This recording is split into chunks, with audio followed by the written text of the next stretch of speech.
Assalamualaikum warahmatullahi wabarakatuh. Waalaikumsalam. Welcome to LB Show. Alhamdulillah kita kembali lagi ke acara kita, yaitu terkait dengan segmen kajian. Sebelumnya bagi yang belum subscribe, share atau like, silahkan subscribe dulu channel kita. Mudah-mudahan channel ini bisa memberikan manfaat buat teman-teman LB Friend. Dan bagi yang punya pertanyaan, silakan tulis di komentar, atau mungkin juga punya ide untuk tema-tema kita selanjutnya juga boleh berkomentar, nanti kita bahas di channel kita. Alhamdulillah malam ini kita sudah kedatangan narasumber kita yang mungkin teman-teman LB Friend sudah mengenal. Beliau adalah Kiai Abdul Hakim. Assalamualaikum Kiai. Waalaikumsalam. Salaman dulu biar Abdul, padahal nggak kelihatan nih, nggak apa-apa. Untuk tema malam ini kita sengaja ingin coba membahas pengalaman beliau kemarin ketika Indonesia, terutama di wilayah Lumajang ya, di wilayah Lumajang terjadi longsor dan meletusnya Gunung Semeru. Iya. Nah, mudah-mudahan dengan pengalaman beliau sebagai relawan yang juga berinteraksi dengan masyarakat bisa memberikan nasihat dan pelajaran buat kita dan menceritakan apa sih yang sebenarnya terjadi di sana. Nah, untuk tema malam ini coba kita angkat musibah, ujian atau teguran. Silakan pakai sebelumnya. Bismillahirrahmanirrahim. Alhamdulillahirabbil alamin. Assalatu wassalamu ala asyrafil anbiya'i wal mursalin sayyidina wa habibina wa syafiina wa maulana Muhammadin nabiyil ummi wa ala alihi wa barik wa sallim ajma'in. La haula wa la quwwata illa billahil aliyyil azim. Rabbi shrah li sadri wa yassir li amri wahlul 'uqdatam min lisani yafqahu qawli. LB Friend ya. Yang dirahmati Allah Subhanahu wa taala. Berbicara tentang musibah, ujian dan teguran, pada prinsipnya itu adalah kebaikan semuanya. Ya, pada prinsipnya itu adalah semua kebaikan. Meskipun bagi pandangan manusia itu adalah buruk. Karena pada prinsipnya tidak ada yang buruk yang diberikan Allah, pasti ada baiknya. Apalagi kalau kita bicara dunia. Ya, sebagai pengalaman sendiri umpama ketika saya berinteraksi dengan masyarakat yang tertimpa musibah, entah itu di Aceh, entah itu di Lombok, entah itu di Banten, entah itu di Palu, dan sekarang ini kemudian di Semeru kemarin yang sempat kentut beberapa saat ya. Masya Allah. Ya, Kentut ya bahasanya. erupsi itu kan pada prinsip bahasa kasarnya kan kentut gitu kan. Kalau kentut kan angin doang. Ini kecepirit kan? Ya, kalau bahasa anak muda itu busiat. Mencret ini kayaknya keluar. Jadi yang keluar itu bukan kentut saja tapi ampas. Jadi berinteraksi dengan mereka, saya malah berkata di dalam hati, ini musibah teguran juga iya, dan itu juga menjadi ujian. Karena yang kena itu merata, baik itu orang soleh, ada juga orang yang nggak soleh kena, ada juga yang sama sekali nggak juga kena gitu. Nah, pada prinsipnya semua yang menimpa manusia, yang akhirnya kemudian mereka kehilangan harta, mereka kehilangan keluarga dan lain sebagainya. Kan salah satu yang ditakuti manusia itu kan salah satunya itu.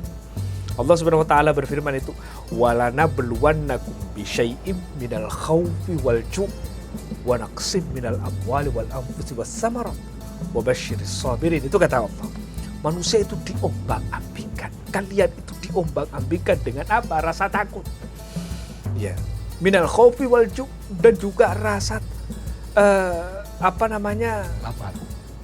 khawatir akan kelaparan, ya kan? Nah, wa naqsim minal amwali wal anfus, ataukah khawatir jangan sampai kehabisan harta dan juga kehilangan keluarga, anggota keluarga. Ya. Namun wasamarat atau umpama tanaman-tanaman yang kita sudah tanam itu tiba-tiba tertimpa musibah hama, hancur seketika, habis semuanya. Maka itu semua adalah sesuatu yang ditakuti manusia. Itu semua yang ditakuti manusia. Salah satunya, ya kehilangan pekerjaan lah umpama, itu adalah bagian daripada naksim minal amwali wal anfus, ya kan? Atau kehilangan tiba-tiba di PHK dan sebagainya. Nah, perlu diketahui bahwa semua ini akan menjadi, semua yang menimpa manusia ini tadi, itu pada prinsipnya hakikatnya ada kebaikan yang berada di balik itu. Yang pertama, kebaikannya itu adalah akan menjadi pelajaran bahwa pada prinsipnya apa yang kita punya di dunia ini itu bukan milik kita seutuhnya. Itu bukan milik kita sama sekali. Terbukti Allah Subhanahu wa taala itu melihat kita bisa kehilangan sesuatu yang seketika itu. Tadinya bisa rokokan dengan rokok bermacam-macam jenis. Ya, begitu sampai di sana, enggak bisa rokokan bermacam-macam jenis. Adanya apa? Tembakau dan pahitnya inalilah. Masya Allah. Ya. Tembakau yang dari mana itu? Oh iya, pahit. Kecubung lagi. Serasa tembakau Skandinavia. Di mana letaknya itu? Mungkin sebelah utara sedikit, bagian Gunung Semeru gitu dan Bromo. Bau-bau ini dong, lahar. Jadi sakit. Dan di sana betul-betul jadi musibah semacam ini menjadi pelajaran pertama, menjadi pelajaran bahwa semua yang dimiliki manusia, entah harta bahkan nyawa sekalipun, pada prinsipnya bukan milik dia, tetapi itu semua milik Allah Subhanahu wa taala, di mana Allah nantinya akan mengambil hal itu kapanpun Allah mau. Sehingga kita tidak punya kemampuan, jangankan mengambil, bahkan kita hidup ada di dunia ini, itu bukan keinginan kita, tetapi itu semua kehendak Allah Subhanahu wa taala. Itu satu hal. Ini seharusnya kemudian menjadi pelajaran berharga. Bahwa kita kehilangan harta seharusnya kemudian, ya memang bukan milik kita. Kita kehilangan keluarga, ya memang keluarga yang kita cinta, itu memang adalah bukan milik kita pada prinsipnya. Tetapi kelak di akhirat akan kembali kepada kita. Tergantung keikhlasan kita dan kesabaran kita di dunia. Itu satu. Makanya musibah seperti umpama tanah longsor, tsunami, erupsi dan seterusnya, itu pada prinsipnya adalah musibah kecil. Benar. Nah, musibah itu sebenarnya bermacam-macam istilah ya. Di dalam Al-Quran disilakan ada teguran. Teguran itu bagi orang yang supaya ingat, ya. Ada pula juga yang disebut sebagai musibah, bencana. Ya. Padahal pada prinsipnya antara teguran dan bencana sama saja. Ya. Hanya saja penggunaannya, kalau teguran terhadap orang yang terlena supaya dia ingat. Kalau musibah bagi mereka yang lupa, bagi mereka yang memang bandel atau sudah tidak mau berubah, dengan musibah itu dia bisa akhirnya tahu. Aku kemarin masih kaya raya. Ini saya banyak berinteraksi dengan orang-orang yang mantan kaya di sana, penghasilan 35 juta per hari, tetapi hanya dalam hitungan jam itu semua rata dengan tanah. Itu emang nggak ada ini apa namanya semacam penanda apa, biasanya kan gunung-gunung itu ada dari BMKG ya, sebagai tanda-tanda. Itulah hebatnya, karena BMKG mencatat, tetapi anehnya erupsi ini terjadi di luar daripada catatan BMKG. Itu aneh. Bahkan yang terjadi di Aceh itu sudah catatan gempanya dan sebagainya, itu tetap ada. Tetapi anehnya tiba-tiba langsung menggulung semua, nggak ada yang tahu. Termasuk diantaranya semua yang dihitung sebelum terjadinya gempa dan tsunami yang ada di Palu. Itu semua sudah terhitung dengan maksimal bahwa tidak bakalan ada bencana alam. Apalagi lautan yang ada, struktur lautan yang ada di Palu waktu itu adalah struktur lautan yang banyak pulaunya. Dan juga lautnya dangkal di wilayah itu. Anehnya, kenapa bisa kemudian mendatangkan tsunami yang besar lagi ya? Ataukah kemudian yang sampai sekarang itu pusing para ilmuwan mencari itu adalah di mana tanah itu bisa mengisap harta orang yang tadinya rumah. Bayangkan ada suatu tempat yang menjadi tempat pelacuran di salah satu tempat yang terhisap ke dalam itu 3 lantai. Digali pakai peko itu sudah 12 meter baru dapat atapnya. Bagaimana mau atapnya baru udah digali atap. 12 meter. Jadi ini bisa menjadi itu betul-betul musibah dan menjadi teguran dan peringatan bagi orang-orang dengan melihat itu. Allah kuat ini. Ya. Termasuk di Semeru berarti nih, begitu Iya. juga. Iya. Jadi di Semeru itu di Candipuro ya. Itu rumah-rumah gede, rumah-rumah gedongan, punya mobil dan sebagainya, tapi rata, tak bisa digali lagi. Masya Allah. Jadi rumah yang 3 lantai, tinggal lantai atas toh, yang sudah tidak layak, ya cuma gudang sebenarnya, dan itu juga sudah bolong sana sini akibat akibat lahar debu-debu vulkanik. Ya.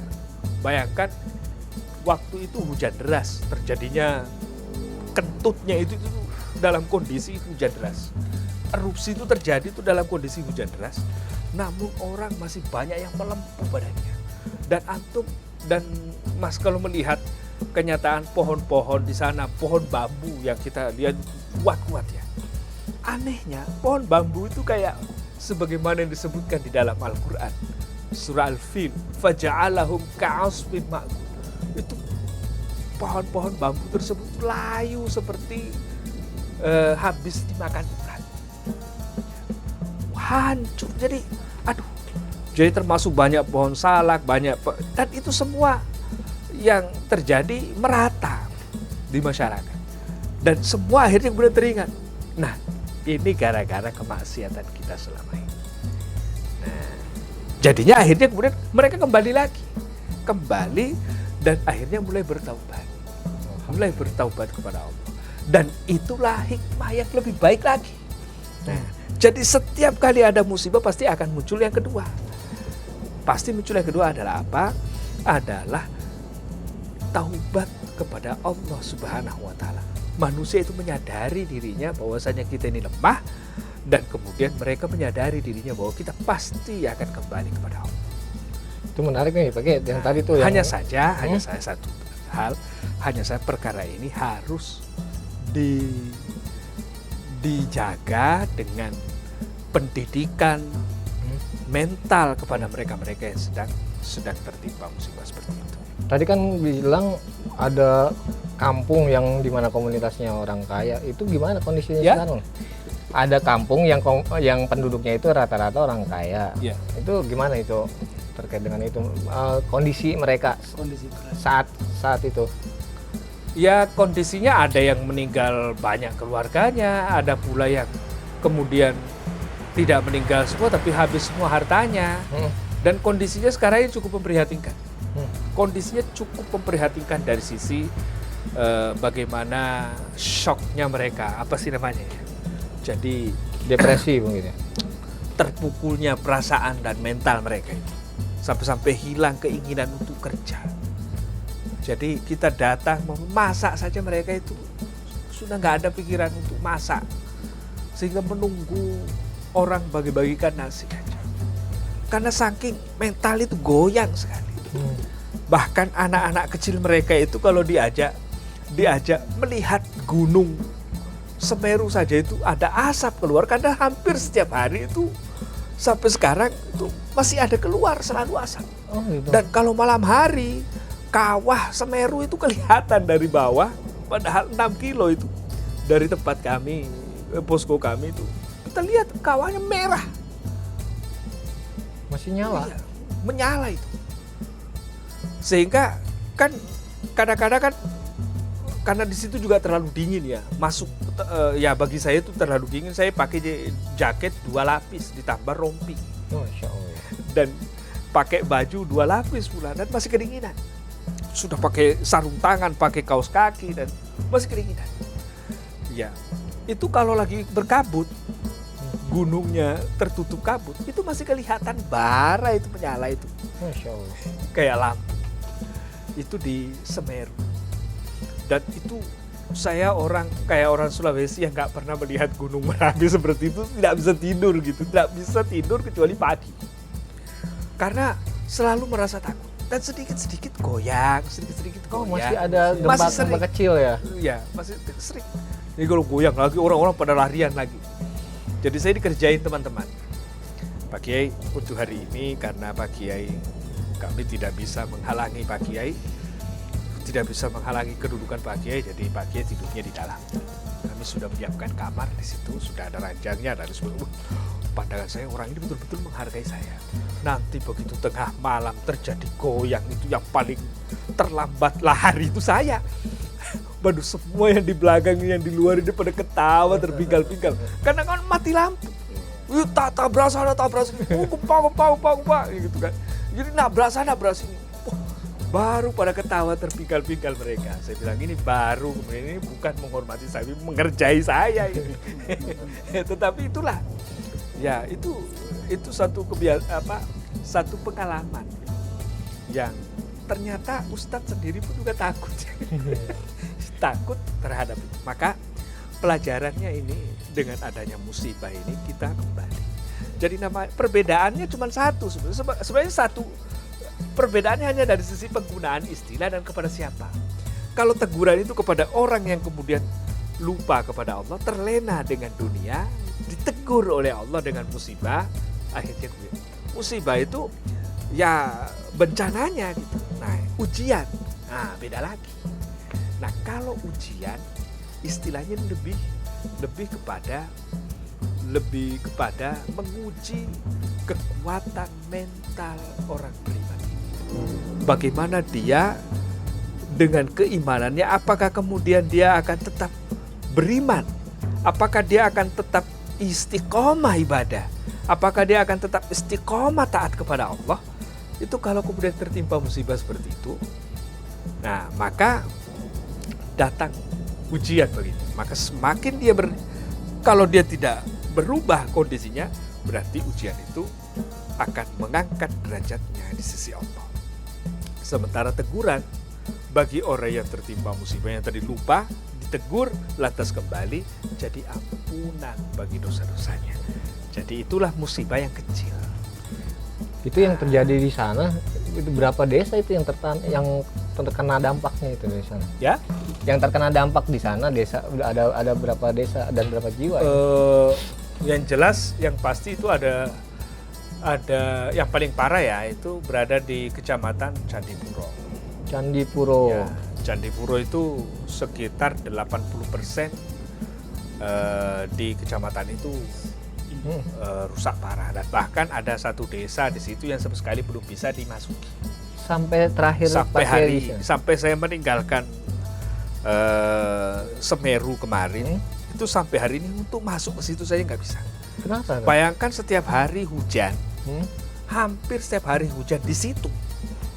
Namun tempat itu masih mengeluarkan asap yang sangat panas.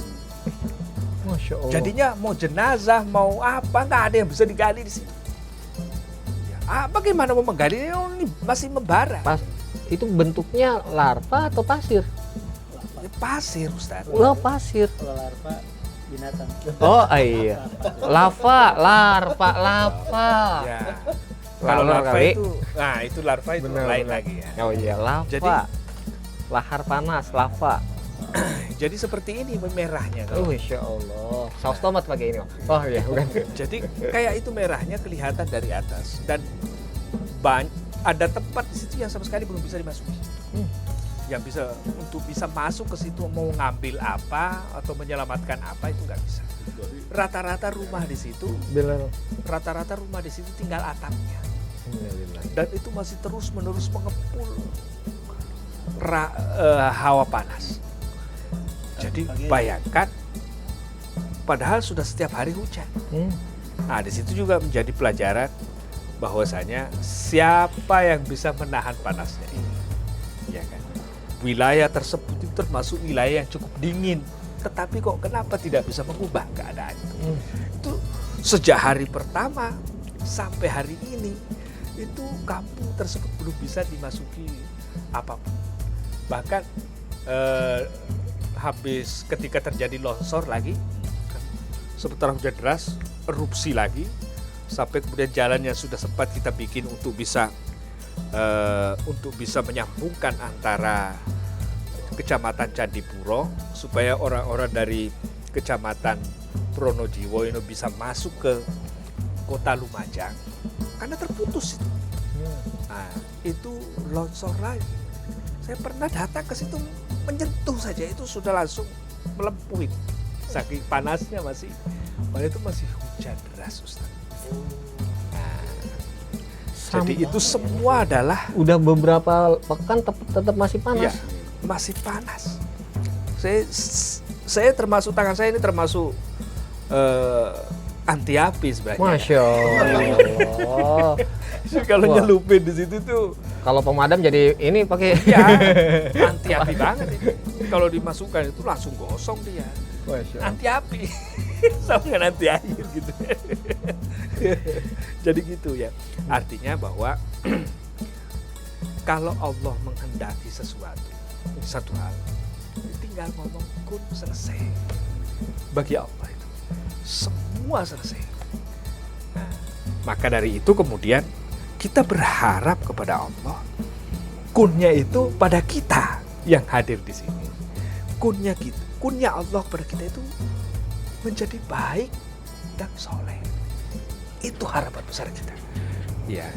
Jadi kunnya Allah, meskipun kita ditimpa berbagai macam ujian dan bencana, kunnya Allah pada kita itu menjadi kun yang membuat kita tetap istiqomah.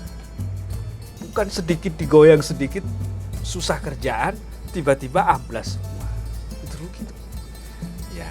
Ataukah tiba-tiba kita kehilangan semuanya, ataukah tiba-tiba kita lupa kepada Allah. Memang berat kalau orang kayak umpamanya orang baru tobat, baru hijrah, menapaki hijrah, tiba-tiba ditimpa musibah ini, ditimpa musibah itu, ditimpa susah ini dan lain sebagainya. Memang berat. Ibaratnya bagaikan truk tronton. Ya, truk tronton itu yang mau nanjak ke atas begini kan, itu kan nyata itu. Ini trontonnya 15 ton muatannya, diisi 25 ton. Tiba-tiba dia mau naik menanjak. Ketika dalam kondisi menanjak, apa yang haram bagi sopirnya waktu itu? Ya, yang bisa bawa mobil pastinya tahu. Ketika menanjak dengan membawa beban yang berat, apa yang haram untuk dilakukan? Pertama, berhenti. Karena itu akan mundur dan itu mendabrak dan melukai, bahkan bisa menyebabkan dirinya sendiri hancur satu.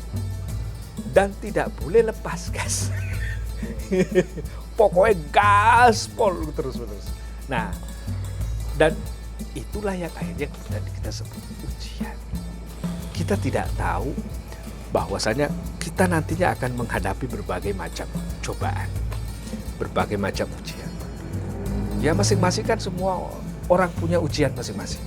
Ya orang kaya bisa kemudian dengan hartanya pusing 7 keliling mikirin ngurusin harta sampai mati dia. Ini pernah terjadi di kampung saya di Sulawesi Selatan. Orang ini orang kaya. Dia seorang petani tambak udang. Pada zaman akhir masa jabatan Soeharto, ketika mulai awal-awal krisis itu, harga udang melonjak dari harga yang biasanya 20.000 sekilo berubah menjadi 200.000 sekilo. Harga udang itu, udang ekspor. Jadi melonjak harga itu, dia sudah hitung-hitungan. Saya punya hak udang 5 ton. Kalau saya jual udang saya 1 ton, anak-anaknya sudah bisa dibelikan karena waktu itu motor RX King yang paling bagus waktu itu motor RX sudah masing-masing sudah disiapkan, belikan ini kamu 1, kami ini. Itu 1 ton. Jadi 4 ton yang lainnya masih disimpan. Nah, jadi dibawa ke rumahnya ke pengumpul. Ya, pengumpulnya orang Cina. Jadi orang Cina ini begitu sudah menimbang, hitung semua uang Soeharto itu 50.000 kan ditata di depan orang itu. Orang itu kemudian Pak Haji itu berkata, "Cik, kamu betul-betul Cina, bukan manusia kau." Loh kenapa? Kamu bukan manusia, kamu Cina. Saya kan punya udang itu cuma 1 ton. Kenapa harus memperlihatkan uangmu ke saya? Katanya, itu bukan uang saya, tapi uang siapa? Itu uang Bapak. Harga undangannya. Hah? Mati. Jadi hanya gara-gara kekayaannya langsung pusing itu. Mati seketika. Ya, mungkin jadi teringat juga dengan Mbah Surim yang kemudian begitu lama mengamen dan sebagainya, sehingga kemudian akhirnya viral dengan lagu Tak Gendongnya, yang sampai saya juga suka banget itu dengan lagu itu. Tapi akhirnya kemudian beliau meninggal setelah beliau dalam kondisi jaya-jaya. Jadi masing-masing kan orang itu, kadang-kadang orang itu diberi ujian tidak mampu menghadapinya. Nah, jangan sampai ketika ujian itu kemudian menimpa kita, entah itu harta, entah itu istri, ya kan. Meskipun beliau ini berdua masih belum punya. Ngapa bahas ke situ ya? itu bisa menjadi ujian bagi kita, bisa juga menjadi penolong bagi kita. Ya. Kalau istri cerewet saja bisa mengangkat kedudukan seorang itu menjadi wali. Nah, itu dikisahkan ada seorang ulama yang bernama Abdurrahman Al-Bahja di Yaman. Ulama ini seorang wali kan. Orang yang berkedudukan tinggi di sisi Allah Subhanahu wa taala, doanya dikabulkan. Itu dia punya ujiannya apa? Punya istri yang cerewetnya minta ampun. Ya, sedikit-sedikit ngomelin suami, sedikit-sedikit ngomelin suami. Tetapi dia dengan istrinya ini dia tetap makin mencintai dia, makin sayang dia. Malahan ketika diomeli sama istrinya, beliau makin khusyuk sholatnya. Suatu kali kemudian dia izin sama istrinya ingin bertahanus di salah satu bukit yang dianggap bukit itu adalah bukit pernah dilewati oleh nabi-nabi Allah untuk berdoa. Akhirnya dia pergi ke tempat itu untuk bertahanus. Karena memang pada zaman itu semua ajaran Islam sudah dijalankan di wilayah tersebut. Ya, waktu itu kan masih negara Islam, masih ada. Beda kalau sekarang mau ke gunung, ngapain ke gunung? Lawang sekarang ini masyarakat amalan paling utama itu dakwah. Kalau sekarang dakwah, apa yang mau didakwakan semua sudah jalan. Ya, orang-orang semua sudah tobat. Jadi dia bertahanus sendiri, cari amalan-amalan. Nah, akhirnya dia izin sama istrinya, "Dek, saya mau izin tahanus." Bukannya kemudian didoakan, malahan dicemooh dan diomeli sama istrinya. Ya, setelah itu dia pergi. Ketemu di tempat itu beberapa orang yang juga bernasib sama, ingin bertahanus. Jadi dia berkata, "Bolehkah saya ikut nimbrung dengan Anda?" Boleh saja. Akhirnya diajaklah beliau. Tapi dengan satu syarat, harus piket cari makan.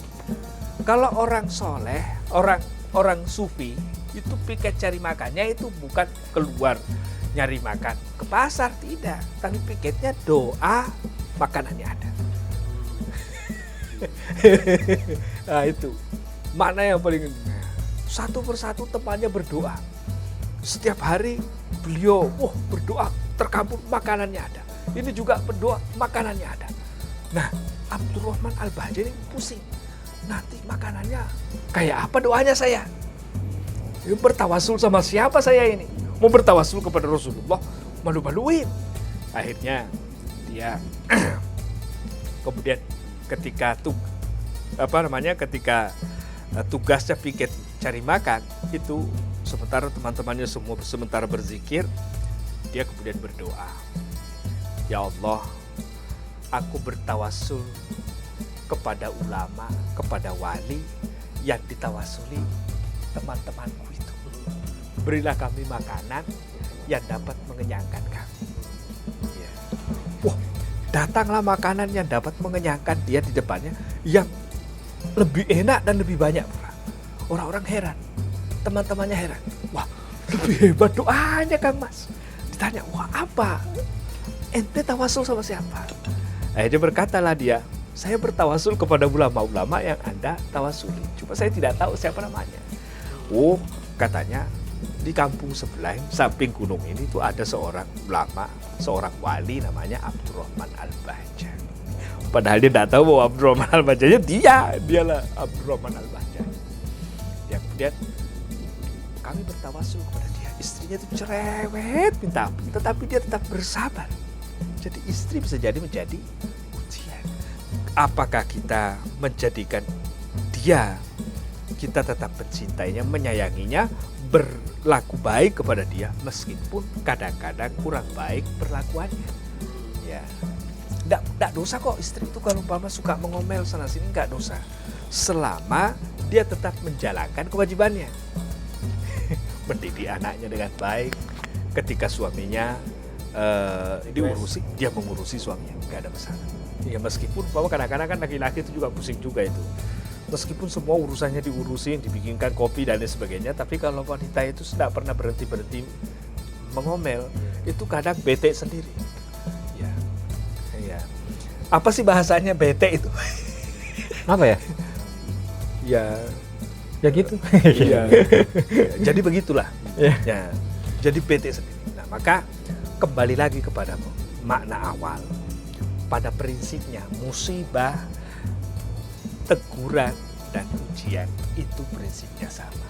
Intinya adalah mengarahkan pada ampunan Allah SWT dan kedudukan.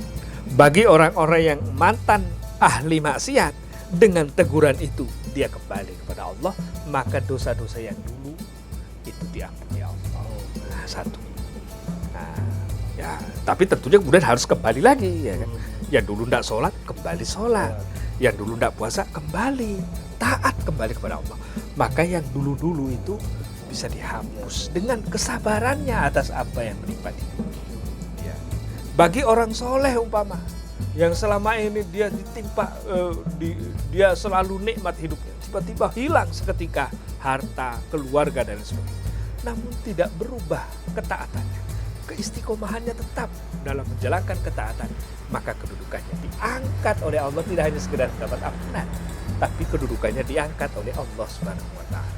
Hati-hati kalau orang semacam ini ditimpa musibah, lantas kemudian kita disumpahin sama dia, maka doanya itu makbul, langsung tembus ke langit.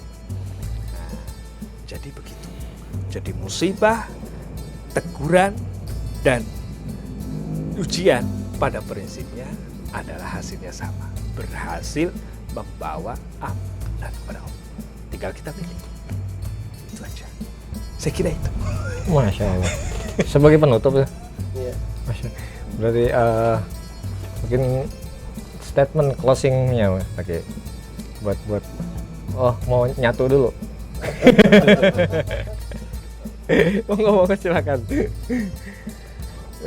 Sebenarnya saya tuh tertarik malah ini kayak kan biasanya kan kalau musibah itu ada kesulitan tersendiri saat recovery, saat evakuasi itu.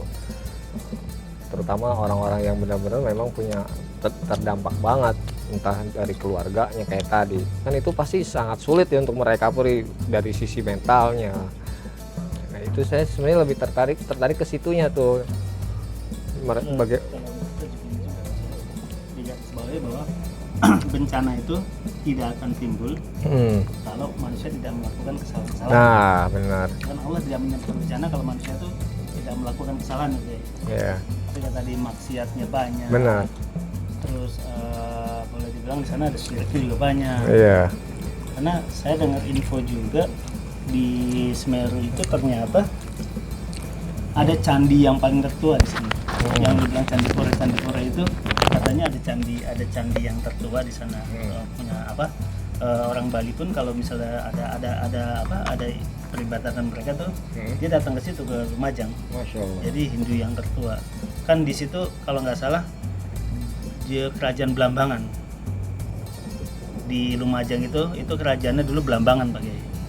Nah sebagian waktu Islam masuk, Hindu dari Belambangan itu hijrahnya ke Bali, dia nyebrang ke Bali. Tapi di situ masih ada sisa, itu termasuk kerajaan tua menurut info yang saya dapat. Tapi kan kalau kayak kejadian kemarin yang nendang apa tuh sajen segala macam kita nggak tahu. Tapi kalau mereka yang melakukan ritual itu dengan peribadatan mereka, dengan agama mereka, kita kan nggak masalah. Tapi ketika ada orang yang ngakunya Muslim, dia berbuat syirik, nah itu yang kita permasalahkan, ya kan? Kalau misalnya dia memang peribadatnya Hindu, dia memang seperti itu, ya kita nggak bisa menyalahkan. Tapi ketika ada yang beragama Islam, yang dia udah bersyahadat tapi dia masih tadi percaya sama tanam kepala kerbau apa segala macam, kan itu bagian dari syirik juga Pak. Iya. Yang akhirnya Allah marah, menurunkan bencana. Ya, itu menarik tuh dibahas. Jadi kalau kayak umpama para penyembah berhala ya, mereka itu tidak musyrik. Ya karena memang mereka menyembahnya. Jadi mereka itu tidak musyrik, cuma kafir toh. Kafir. Musyrik itu adalah bentuk kekufuran yang lebih tinggi dibandingkan kafir. Ya. Ini kalau kafir toh, jangan umpama dia tidak pernah, dia mungkin agamanya agama Sinto atau agamanya agama Konghucu, dia hanya kafir. Selain Islam lah. Ya, bukan Islam dia. Beda kalau orang musyrik. Orang musyrik itu adalah orang Islam tapi melakukan tindakan-tindakan seperti orang peribadatan seperti orang-orang penyembah berhala. Ya, maka itu disebut musyrik. Ya, contoh. Ya tadi umpama dia muslim tetapi bikin sesajen untuk gunung. Ya kan? Kerbau itu. Ya, ingin supaya hujan tidak turun, ya dibuatkan sesajen untuk memindahkan hujan. Itu ada, dan saya pernah melihat itu. Jadi ternyata itu para pawang-pawang itu ada sesajennya, ada anunya. Saya lihat-lihati, saya bacakan doa, ya Allah turunkan hujan, buktikan mana yang kuat. Wah, datang hujan deras dan lebat tuh, hancur semua di kampung sampai banjir. Di pernikahan pernikahan keluarga istri saya yang seharusnya itu rame jadi tidak ada orang karena kebanjiran semua orang, gara-gara dia membayar pawangnya itu pakai sesajenan. Padahal dia seorang ustaz.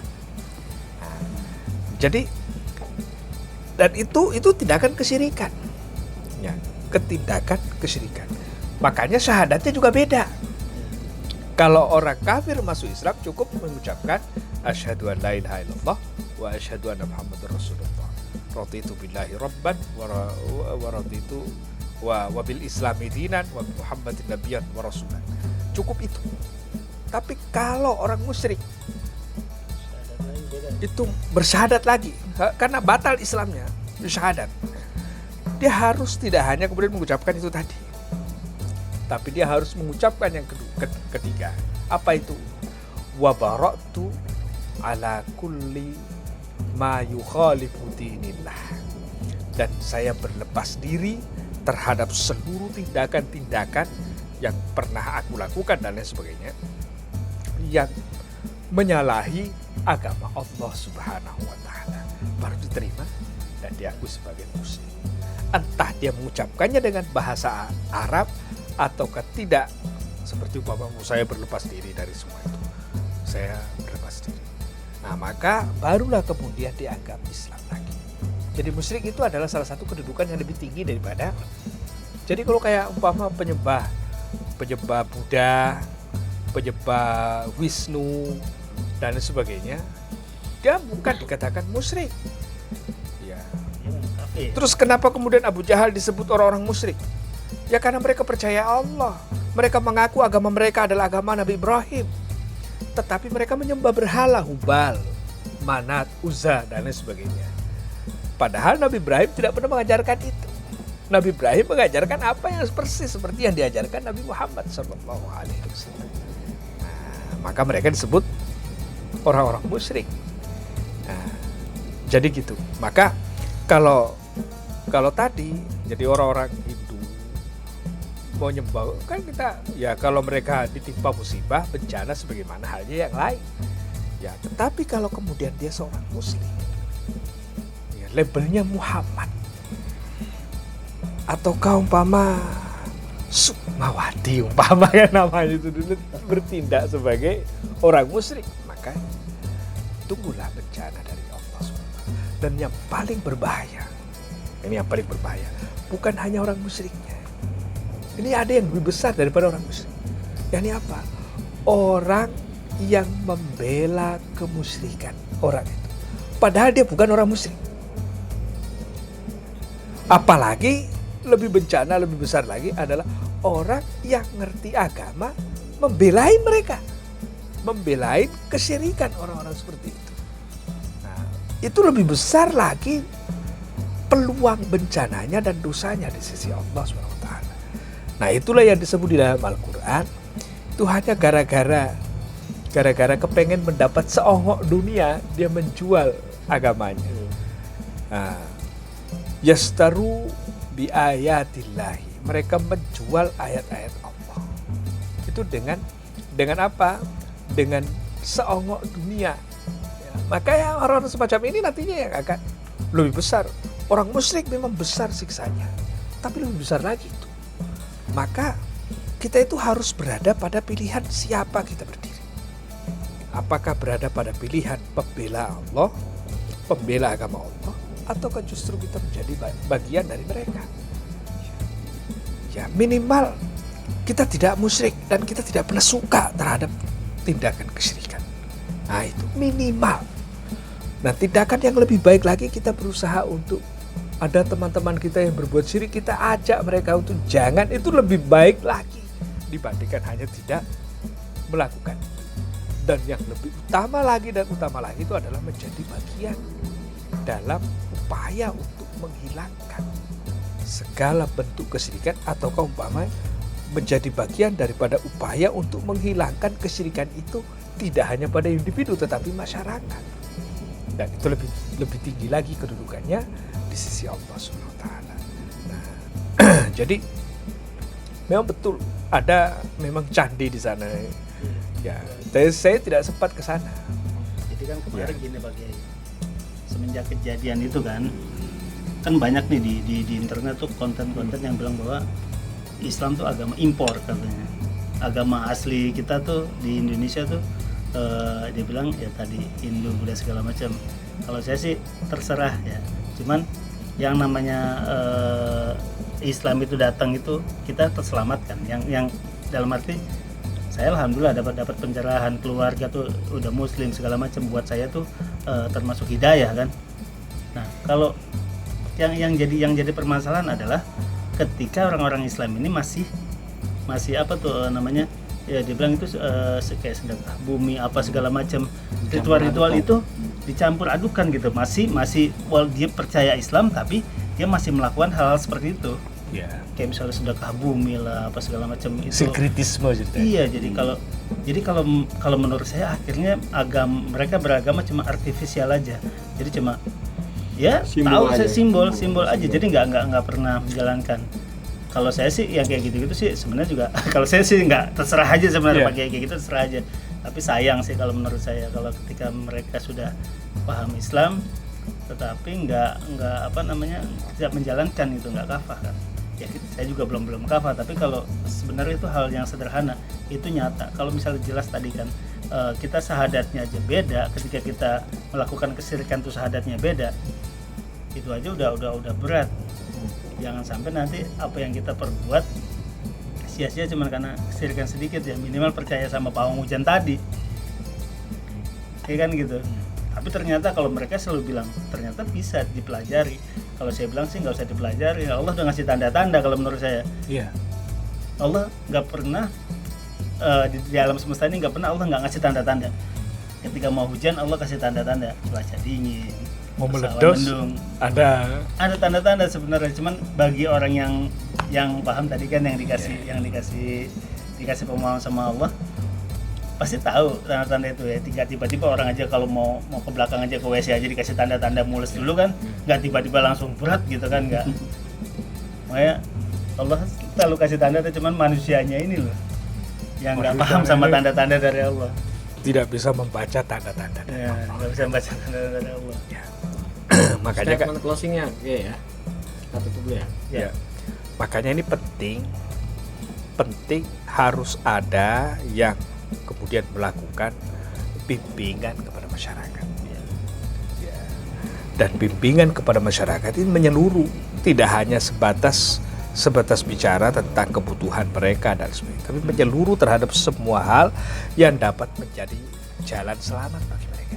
Jangan sampai justru kita kalau tidak hanya diberi bimbingan, tapi bimbingan yang tidak mengena kepada apa yang menjadi kerusakan yang sebenarnya. Orangnya orang syirik semua di situ, suka pakai sesajen dan sebagainya. Kita datang ngajarin cara baca Quran, itu nggak nyambung, tidak akan mengubah keadaan mereka. Jadi memang harus mendidik mereka itu pada inti dan kerusakannya. Supaya apa? Supaya memang terjadi perubahan. Nah, meskipun nantinya akan terjadi bentrokan dengan masyarakat, banyak penolakan dari masyarakat, ya tetapi kan minimal ada tindakan kita di sisi Allah Subhanahu wa Ta'ala. Ada tindakan yang bisa menjadi contoh dari Allah Subhanahu wa Ta'ala. Nah, jadi seperti itu. Nah, maka LB friend yang dirahmati Allah Subhanahu wa Ta'ala, mari kita renungi segala hal yang terjadi di dunia ini. Kita tafakuri, ya seperti harta yang kita punya, dengan adanya musibah seperti ini yang menelan harta, yang menelan jiwa dan lain sebagainya, itu seharusnya kemudian menjadi pelajaran berharga bagi kita. Bahwa sewaktu-waktu jiwa ini akan meninggalkan kita. Sebab jiwa ini bukan milik kita, tapi milik yang punya, yakni Allah SWT. Termasuk diantaranya adalah harta. Sewaktu-waktu dia akan meninggalkan kita, ataukah kita yang meninggalkan harta itu. Itulah kenyataan yang tidak bisa dibantah. Karena semua yang ada di dunia ini bukan milik kita, tetapi semuanya milik Allah. Bagi kita hanya hak pakai. Ketika hak pakai itu sudah habis, maka bukan lagi. Allah bisa mengambil itu. Nah, maka jadikanlah itu sebagai pelajaran bagi kita, bahan renungan bagi kita semua, untuk mengantarkan kita semakin bertambah iman dan ketakwaan kita kepada Allah.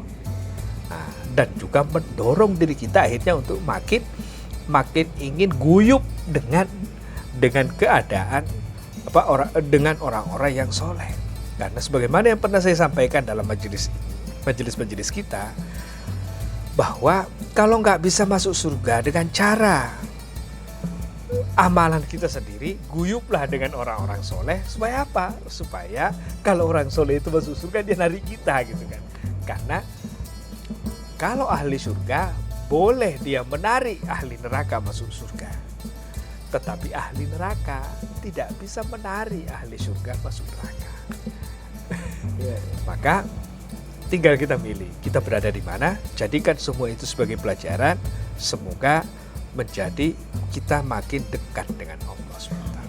Saya kira itu ya, LB Friend yang dirahmati Allah. Semoga semuanya dimudahkan rezekinya, dirahmati oleh Allah, kemudian dikuatkan hidayah baginya. Dan kemudian bagi yang belum mendapatkan hidayah atau belum tergerak hatinya, semoga Allah membuka hatinya di jalan agama ini. Amin ya rabbal alamin. Wassalamualaikum warahmatullahi wabarakatuh. Alhamdulillahirrahmanirrahim. Mudah-mudahan untuk segmen kita kali ini bisa memberikan pelajaran dan memberikan kita kesadaran terkait dengan pentingnya sebuah iman ya. Terkait apapun yang menimpa kita itu adalah merupakan bagian dari ujian yang mesti diambil hikmahnya, sehingga kita semakin lebih taat, semakin lebih dekat kepada Allah Subhanahu wa Ta'ala.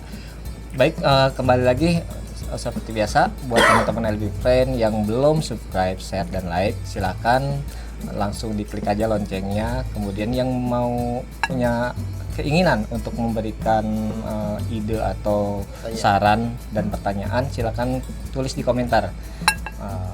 Apapun ya terkait dengan agama, atau terutama yang punya gagasan, punya saran buat tema apa nih mau dibahas, silakan tulis di komentar, nanti akan kita bahas di segmen kita berikutnya. Cukup mungkin demikian ya.